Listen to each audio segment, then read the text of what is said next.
Madam जी आप ये language नहीं सीखो, ये तो गाव की है, इसमें तो तू तडाख है. म्हणजे मी खूप शुद्ध मराठी पण बोलू शकते चांगली.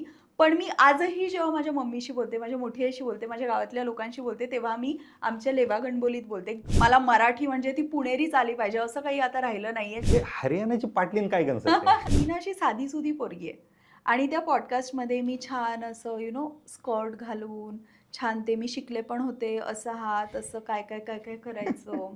हां, बरोबर. तर मी तशी नाहीये. मी अल्टिमेटली मी साधीसुधी पोरगी आहे. ते सगळं माझं यार लोकं काय म्हणतील, लोकं जज करतील, लोकं मला छपरी म्हणतील, ही काय करते असं. बरोबर. हे सगळं विचार बाजूला सोडून ते करेज गॅदर करायला, की आता मी माझ्या लेवागणबोलीत बोलणार आणि I will flaunt it like nothing.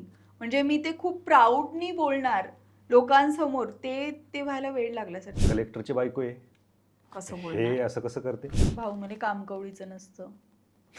रिकाम पण गवडीचं नसतं. हे दिवसभर मी हेच करते. काही रेसिडेन्सले पाय ना खायला बी आयतं भेटतं. काहीच काम नसतं ना. मी टू व्हीलरवर कधी बसलेली नाहीये. मला हां. बसमध्ये वगैरे जमत नाही. मला आठवत नाही मी टू व्हीलरवर किती वर्षांपूर्वी बसले. This is a right person for me and so I